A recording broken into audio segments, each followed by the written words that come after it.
황혜성 전통 요리를 알리다. 글 보린, 그림 김원정, 솔루토이 인물. 진로에 관한 얘기네.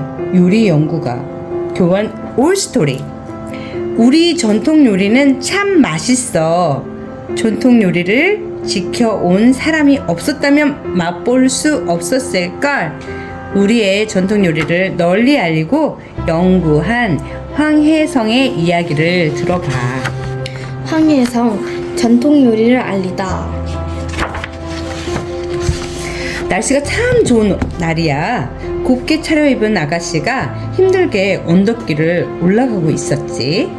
아가씨는 땀을 뻘뻘 흘리며 걷다가 어느 집 계단에 주저앉았어. 그러고는 손수건을 꺼내 이리저리 닦는데 얼굴이 눈물 범벅이야. 다 큰 아가씨가 남의 집 앞에서 울고 있다니 참 못났지. 그 울보 아가씨가 누구냐고? 바로 나 황혜성이야. 왜 그렇게 울었을까? 참 좋은 날이었는데 말이야. 그날은 대학 교수가 된 첫날이었거든. 아침까지만 해도 난 신나게 집을 나섰어. 그런데 헉헉거리며 언덕을 올라가는 동안 온갖 일들이 머릿속을 스치는 거야. 몇 달 전 아버지와 어머니가 돌아가신 일. 와, 슬펐겠다. 슬퍼할 겨를도 없이 정든 고향을 떠나 서울로 이사 온 일. 찔끔찔끔 눈물을 훔치다가 그만 왈카닥 울음이 쏟아졌지. 어릴 때 나는 못 말리는 떼쟁이여서 달래고 달래야 겨우 밥을 먹을 정도였어. 집에서도 얼마나 오냐오냐 키웠는지 학교도 남의 등에 업혀 다녔지. 그러다 16살 되던 해에 나는 가족품을 떠나야 했어. 바다 건너 일본으로 공부를 하러 가게 되었거든.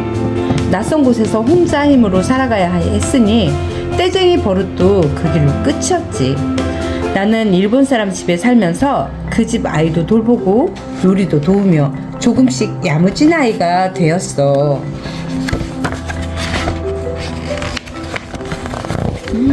뭐지? 너다. 부엌에는 들어가 본 적도 없던 내가 일본에서 만들어 먹었던 요리야. 입에서 사르르 달콤한 고구마 조림.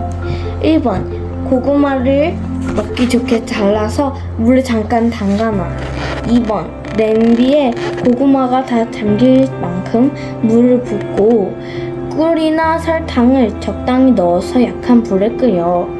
물이 끓으면 고구마를 넣고 졸이는데 타지 않게 살살 저어야 해. 고구마가 다 익으면 짜잔, 완성. 요리를 할 때는 꼭 어른들과 함께.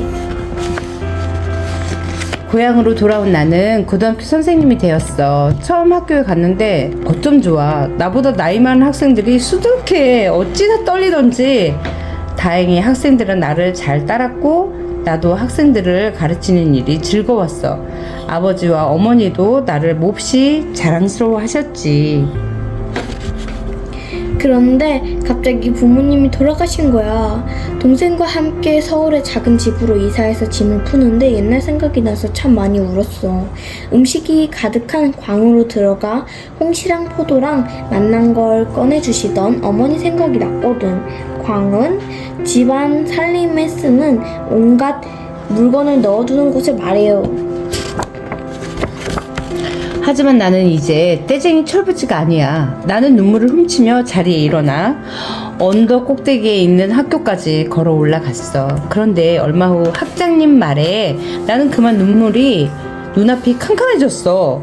황 선생, 조선 요리를 가르치세요. 깍두기, 무도 잘 썰지 못하는 나에게 요리를 가르치라니 어쩔 줄 모르고 있는데 학장님이 말씀하셨어. 걱정하지 말고 창덕궁에서 가서 요리를 배워와요. 학장이란 무엇이냐면 비슷한 종류의 학과가 있는 단과 대학에서 가장 높은 위치에 있는 사람을 말해요. 창덕궁 낙 3제에는 낙선제에는 조선의 마지막 왕비님이 살고 계셨어. 낙선제의 소주방에서는 소주야.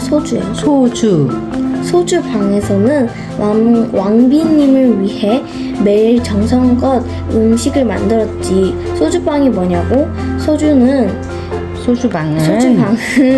근거를 부엌인데 우리 전통 요리를 배우기에 딱 좋은 곳이었어.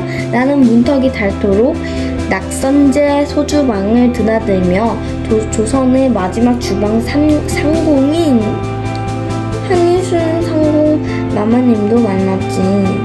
마마님은 정말 엄한 분이셨어. 음식에 침이 튀면 큰일이니 어떤 말도 하면 안 됩니다.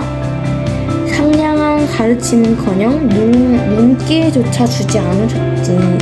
난 마마님이 요리하시는 모습을 조용히 지켜보며 공책의 요리법을 하나하나 적어 내려왔어.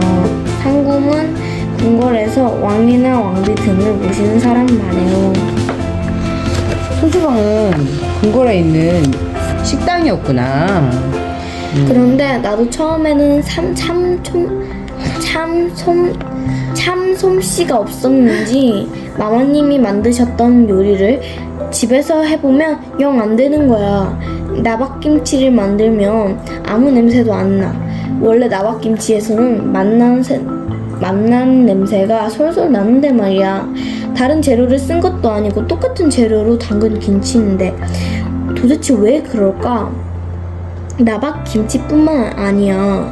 떡을 찌려고 시루에 쌀을 안 치는데 물 넣는 걸 깜빡 잊어버리고 너비 아니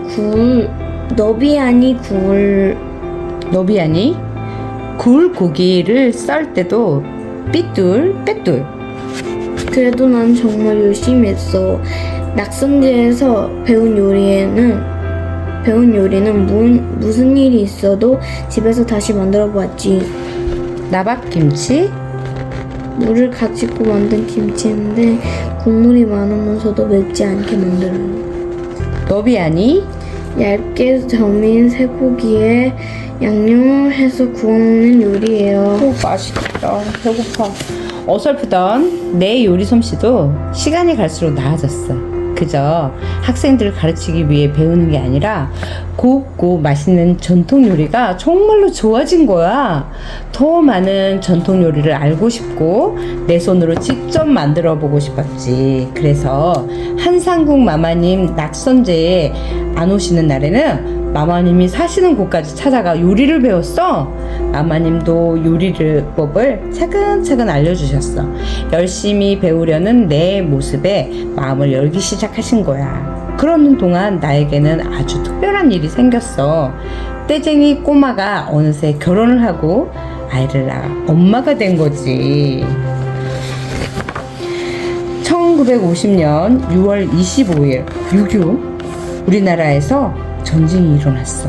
나는 아이들을 데리고 시골로 내려왔지. 배는 고픈데 먹을 건 없고 아이들은 너무나 가여웠어. 엄마, 누룽지 먹고 싶어요. 어느 날 밥을 하는데 큰딸 복녀가 말했어. 마음 같아서는 100번 읽고 주고 싶었지. 고소한 누룽지에 설탕을 솔솔 뿌리면 맛난 간식이 될 테니까. 하지만 먹을 밥도 모자라 아이들 줄 누룽지는 꿈도 꿀 수 없었어. 시골에서 지내는 동안 난 깨달았어. 먹을거리가 얼마나 소중한지 말이야. 밥을 할 때 바닥에 눌러붙은 밥을 누룽지라고 해. 요즘에는 전기밥솥을 많이 써서 눌러붙는 밥이 없으니 이렇게 만들어 보아. 고소하고 바삭한 누룽지 과자. 1. 남은 찬밥을 주걱으로 떠서 프라이팬에 잘 펴. 기름을 조금 둘러도 괜찮고 약한 불에서 해야 타지 않아. 2. 뒤집개로 들었을 때 누룽지가 잘 들릴 정도가 되면 뒤집어서 조금 더 익혔다가 프라이팬에서 꺼내. 3. 이 누룽지 과자는 잘 부수어 설탕을 뿌려도 맛있고 그냥 먹어도 고소해. 전쟁이 끝나고 서울로 돌아온 나는 한 가지를 결심했어. 우리의 먹을거리를 널리 알리고 다른 사람들과 나누는 일을 하기로 말이야. 고민 끝에 낙선제에서 배운 요리법을 담은 요리책을 펴내기로 했어. 이조 궁정 요리통고라는 요리책인데 이름이 좀 어렵지? 하지만 만드는 건 훨씬 더 어려웠어. 그때는 요리책을 만들어 본 출판사도 거의 없고 음식이나 요리는 사진을 찍어 본 사람은 더 없었거든. 요리를 만들고 또 만들고 사진을 찍고 또 찍기를 수백 번 한 것 같아. 재료를 하나하나 저울에 달아보면서 되나 혹 같은 옛말을 요즘 쓰는 말로 바꾸는 일도 무척 힘들었지. 되는 곡식이나 가루, 액체의 양을 재는 나무 그릇 또는 그 그릇에 담기는 양을 뜻하는 옛말이에요. 혹은 되를 열로 열로 나눈 양이에요. 타락죽은 이조 궁정 요리통고에서 소개한 요리 중 하나인데 우유로 만든 죽이야. 우유로 죽을 만든다니 좀 이상하다고? 먹어보면 계속 먹고 싶어질걸? 고소하고 부드러운 타락죽. 1번 물에 불린 쌀에 물을 약간 더 넣고 곱게 갈아. 2번 냄비에 물 조금과 함께 부어서 아주 약한 불에 끓이는데 가끔씩 저어주어야 해. 3번 쌀죽이 우유를 넣고서 쌀죽이 퍼지면 우유를 넣고서 조금 더 끓이면 완성. 따뜻할 때 그릇에 담아 먹어. 요리책을 펴내고 10년쯤 지났나봐.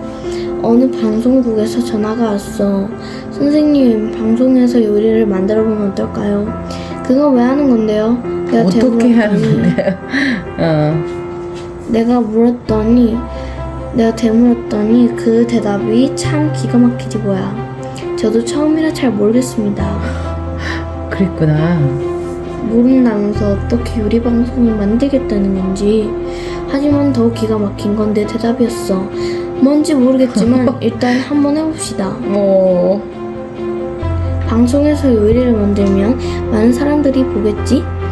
요리하는 모습을 책보다 더 자세히 보여줄 수 있겠지? 이건 우리 전통 요리를 널리 알릴 수 있는 좋은 기회야. 그런데 나는 참 욕심꾸러기인가 봐. 혼자보다는 한상국 마마님과 함께 방송에 나가고 싶지 뭐야.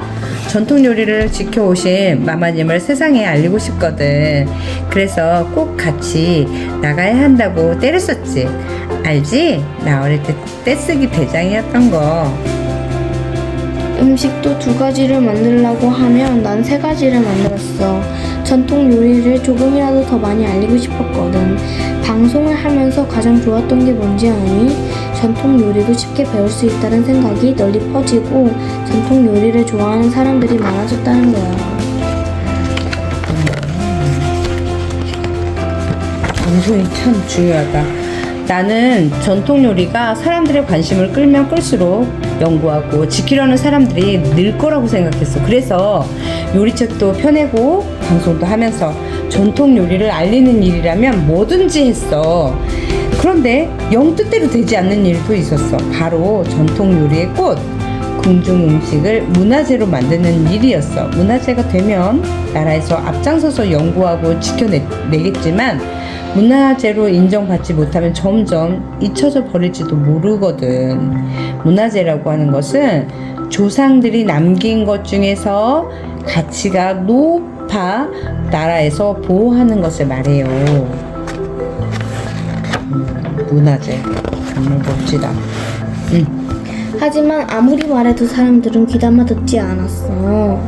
요리는 누구나 다 하는 일이지 않소? 나는 어떻게 해야 사람들의 마음을 돌릴 수 있을지 고민하고 또 고민했어. 문화재를 정하는 회의가 있는 날 아침, 나는 한 상국 마마님과 함께 정성 들여 만든 음식을 바리바리 싸갔어. 눈으로 보면 달라지지 않을까 하는 작은 희망을 안고 말이야. 가진 떡에 약과와 유과 육아가 뭐야? 육아 이런 게 육아야. 가진 떡에 약과와 육아까지. 가진 떡이 뭔데? 가진 떡, 많이 바리바리 쌓은 떡. 가진 떡, 에? 갖가지 많은 떡. 가진 떡이잖아. 가진 떡, 가지고 온 떡, 바리바리 많이 가지고 온 떡. 가진 떡에 약과와 우유. 육아. 가진 육아까지. 떡. 근데 혼자 이렇게 가진 떡에 약과와 육아까지 음식이 가득한 함지를 보자 사람들이 눈이 휘둥그레졌지. 그날 회의에서 궁중 음식은 마침내 문화재가 되었어. 사람들이 궁중 음식도 지켜야 할 우리의 문화라는 것을 인정한 거야. 곧 한상국 마마님도 인간 문화재로 지정되셨어. 그 많은 요리를 가르쳐 주시던 나의 스승 한상국 마마님. 나는 한상국 마마님을 부둥켜 안고 울음을 터뜨렸어. 해냈어요, 마마님. 어머니처럼 모셔온 한상국 마마님에게 겨우 작은 보답이나마 해드릴 것 같았지. 인간문화재, 연극, 무용, 음악, 기술 등 형태가 없는 전통 문화를 그대로 보존하고 있다고 나라가 인정하는 사람을 말하는 거야. 집에서 떡을 만들기는 어렵지만 떡을 색다르게 먹는 건 쉽지. 이렇게 먹을 수도 있어. 찰떡구이. 냉동실에 얼려둔 찰떡이 있으면 꺼내서 살짝 녹여. 프라이팬에 기름을 두르고 찰떡을 올려. 너무 센 불에 구우면 탈 수 있으니까 약한 불에 구워야 돼. 잘 구워진 찰떡을 꿀에 찍어 먹으면 돼. 참 간단하지? 엄마가 얼마 전에 인절미 해줬지? 인절미도 그렇게 해서 먹었어. 나는 전통 요리가 참 좋아. 어찌나 좋은지 가르치고 연구하고 만드는 일을 호호백발 할머니가 되어서도 그치지 않았지. 하지만 가끔 미안한 마음이 들기도 해. 어떤 요리 재료라도 다 생명이 있는 거니까. 그래서 난 재료에게 말을 하곤 해. 널 예쁘게 만들어줄게. 너를 좀 더 좋게, 네가 가진 것보다 더 좋게 해줄게. 음식을 연구하고 요리할 때는 마음을 담는 게 중요해. 마음이 없으면 음식 공부가 얼마나 귀한 공부인지 모르고 몸에 나쁜 음식도 아무렇지 않게 만들게 되거든. 음식을 귀하게 여기는 마음과 음식을 먹는 사람을 생각하는 마음, 내가 평생 새기고 또 새긴 그 마음을 너에게 전해주고 싶어. 엄마도 음식을 할 때 우리 딸이 이것을 먹었을 때 어떻게 좋을까 생각하면서 요리를 하거든. 인물 이야기. 우리 전통 요리를 되살린 황혜성. 1920년에 태어나서 2006년까지 살았어. 우리 하은이가 2008년에 태어났으니까 그 해 2년 전에 2006년이면 예인이가 태어났던 해다. 부잣집 응성바지로 자란 아이. 오, 되게 미인이셨다. 황혜성은 1990년 충청남도 천안의 한 부잣집에 태어났어요. 뒤늦게 얻은 첫아이라 부모님은 황혜성을 매우 귀하게 여겼죠. 낳아준 어머니 외에도 젖어주는 엄마에 업어주는 엄마, 오래 살라고 빌어주는 스님까지 여러 사람이 엄마가 되어 황혜성을 보살펴 주었어요. 학교에 오갈 때에도 집에서 일하던 사람 등에 업혀서 다닐 정도로 응석바지로 자랐어.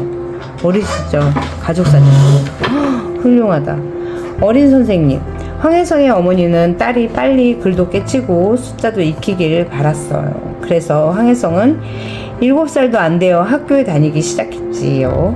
유치원에 다닐 나이에 초등학교를 다닌 셈이에요. 그리고 16살에는 일본 유학까지 가게 되었어요. 일본에서 대학을 졸업한 황혜성은 우리나라로 돌아와 21살에 고등학교 선생님이 되었어요. 23살이 되던 해에는 대학 교수가 되었어. 와, 대박. 나는 고등학교 대학에서 학생들에게 요리법을 가르치는 일을 했어. 전통 요리를 알게 해준 창덕궁 낙선제. 대학에서 황혜성이 맡은 과목은 조선 요리였어요. 하지만 그 당시 황혜성은 깍두기 무도 제대로 썰지 못할 만큼 요리에 대해 잘 몰랐어요. 황혜성은 학생들 가르치기 위해 창덕궁 낙선제에 가서 요리를 배우기 시작했어요. 그곳에서 평생의 스승이 된 한희순 주방 상공도 만나게 되었지요. 방방곡곡 우리 음식을 찾아서 사람들에게 전통 요리를 알리기 위해 책을 펴내고 방송에서 요리법도 소개하던 중 황혜성은 나라에서 만든 향토 문화 조사단에 들어가게 되었어요. 향토 음식 분야를 맡아 우리나라 구석구석을 다니며 어떤 전통 음식이 있는지 조사하면서 각 지방의 특색 있는 음식들을 알게 되었지요. 또 소박한 음식 속에 담긴 사람들의 따뜻한 마음이 얼마나 소중한지도 알게 되었어요. 전통 요리에 쏟은 정성으로 오래 기억되다. 1971년에 궁중 음식이 중요 무형문화재로 지정되었고 궁중 음식을 만들 수 있는 능력을 인정받은 한희순 상궁은 인간문화재가 되었어요. 1973년에도 황혜성도 인간문화재가 되었지요. 전통 요리를 연구하고 널리 알린 공을 인정받아 나라에서 훈장도 2번이나 받았어요. 황혜성은 2006년에 세상을 떠났지만 사람들은 황혜성이 전통 요리에 쏟은 마음과 정성을 지금도 기억하고 있답니다. 사진도 있어서 참 도움이 되네. 참 좋은 책입니다. 지식 펼치기 임금님의 밥상 수라상을 알아보아요. 수라상이 뭐예요? 궁궐에서 임금님에게 올리던 밥상을 수라상이라고 해요. 수라상에는 기본 음식으로 밥과 국, 김치, 찌개, 찜, 전골이 올라가요. 기본 음식 외에도 12가지 반찬이 있는데 계절에 따라 반찬이 조금씩 달라요. 수라상을 차릴 때는 원반, 겹반, 책상반이라고 부르는 3가지 상을 사용하여 각기 다른 음식을 올려놓는답니다. 임금님은 하루에 몇 번 밥을 먹어요? 임금님은 수라상을 오전에 아침밥으로 받고 오후에 저녁밥으로 받았어요. 아침과 저녁에만 수라상을 받으면 점심은 언제 먹냐고요? 임금님은 점심으로 국수나 만두, 떡국 등을 먹었답니다. 또 이른 아침에는 초조 반상이라고 하여 죽에 간단한 반찬을 곁들여 먹었지요. 이렇게 임금님은 하루에 4번 밥상을 받았어요. 수라상 만드는 궁궐의 부엌을 소주방이라고 하지. 전통 과자나 죽 같은 별식을 만드는 곳은 생과방이라고 불렀어.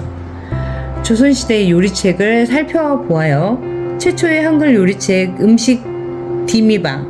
음식 디미방은 조선시대 안동의 장씨 부인이 딸과 며느리에게 전하고자 쓴 책인데 음식의 맛을 아는 방법이라는 뜻이에요. 음식 디미방에는 당시 경상도 지방에서 전해오던 여러가지 요리법이 자세히 적혀 있어서 우리 조상들이 어떤 음식을 먹었는지 연구하고 이해하는 데 큰 도움을 주어요. 매운 불, 강한 불, 독한 고기, 상한 고기 같은 재미있는 우리말 표현도 찾아볼 수 있어요. 매운 불을 강한 불이라고 하고 독한 고기를 상한 고기라고 했구나. 맛있는 음식을 그리워하며 쓴 도문제작. 도문제작은 허균이 우리나라 각 지방의 유명한 음식이나 재료를 기록한 책이에요. 허균은 홍길동전을 지은 조선시대 사람인데 맛난 음식을 몹시 좋아했다고 해요. 그런 허균이 누명을 쓰고 바닷가로 귀향을 갖게 되었을 때 예전에 먹었던 맛있는 음식을 하나하나 떠올리며 쓴 책이랍니다. 네, 성은이가 읽어볼까? 졸려요. 안 읽을 거예요? 엄마가 읽을까? 도문제작이라는 제목도 도문대작이라는 제목도 고깃간 앞에서 입을 크게 벌리고 고기 씹는 신용을 해본다라는 뜻이니 먹고 싶은 음식을 떠올리며 책을 쓴 허균의 안타까움이 잘 드러나 있죠. 오늘날에도 도문대작을 통해 당시 각 지방 사람들의 식생활을 살펴볼 수 있답니다. 내가 쓴 한국 요리 백과사전에 음식 디미방의 내용을 알기 쉽게 풀었어서 사람들에게 소개했지요. 진로 다지기 요리 연구가에 대해 알아보아요. 요리 연구가는 어떤 일을 하나요? 요리 연구가에 대해 알아보아요. 요리 연구가는 어떤 일을 하나요? 요리 연구가는 말 그대로 요리를 연구하는 사람이에요. 예로부터 전해오는 요리를 이어나가고 발전시키는 일을 할 수도 있고 새로운 요리 방법을 개발하는 일을 할 수도 있어요. 재료의 특성이나 다양한 요리 방법과 함께 맛과 건강, 상차림을 연구하여 알리는 등 요리 연구가가 할 수 있는 일은 다양해요. 황혜선생님께 물어보아요. 요리사와 요리 연구가는 어떻게 달라요? 요리사와 요리 연구가는 모두 멋지고 맛있는 요리를 만들기 위해 노력해요. 차이가 있다면 요리사는 맛있는 요리를 만드는 일로 주로 하고 요리 연구가는 요리에 대해서 더 많이 알아내요. 사람들에게 알려주는 일을 한다는 것이 다르다고 할 수 있죠. 요리 연구가는 어떤 방법으로 요리를 연구하나요? 요리 연구가는 옛날 책을 살펴보며 잊혀진 전통 요리와 상차림을 되살리기도 하고 요리에 더 어울리는 재료를 찾거나 더 간편한 요리 방법을 찾기 위해 직접 요리하기도 해요. 여러 가지 요리를 맛보면서 여러 재료의 특성을 연구하는 것도 요리 연구가가 하는 일 중에 하나예요. 나도 요리 연구가가 되고 싶다. 전통 요리를 지키는 궁중음식 연구원. 궁중음식연구원은 황혜성이 1971년에 세운 전통요리 연구기관이에요. 궁중음식뿐만 아니라 우리나라의 향토음식과 폭넓게 연구하면서 책을 펴내거나 다른 나라의 우리나라의 요리와 문화를 알리는 일도 하고 있죠. 궁중음식연구원에는 궁중음식과 계절김치 요리법 등을 배울 수 있는 실습실도 마련되어 있어요. 주소가 있네. 서울특별시 종로구 창덕궁 5길 16 궁중음식연구원에서 전통요리 맛과 멋을 느끼면서 내가 요리에 관심 있는지 생각해보렴.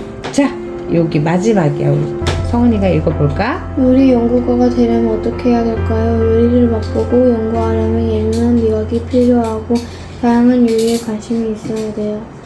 옛날 책이나 자료등을 찾으며 오랜 시간 연구하려면 끈기와 인내심이 필요해요. 새로운 요리나 요리 방법을 개발하려면 호기심과 탐구심도 있어야 돼요. 다른 사람들과 함께 요리하거나 연구할 수도 있기 때문에 협동심도 필요해요. 연구 내용으로 음식이 만들어지기 때문에 없는 사람을 생각하는 따뜻한 마음도 필요해요. 그렇구나. 우리 성은이 어떤 음식이 먹고 싶어? 내일은 한번 우리 성은이가 먹고 싶은 음식을 한번 연구해 보도록 처음으로 먹어보러 한번 가볼까? 어떤 음식 먹고 싶어? 안 먹고 싶어. 안 먹고 싶어. 지금은 자고 싶구나. 그럼 여러분도 안녕히 잘 자요. 바이.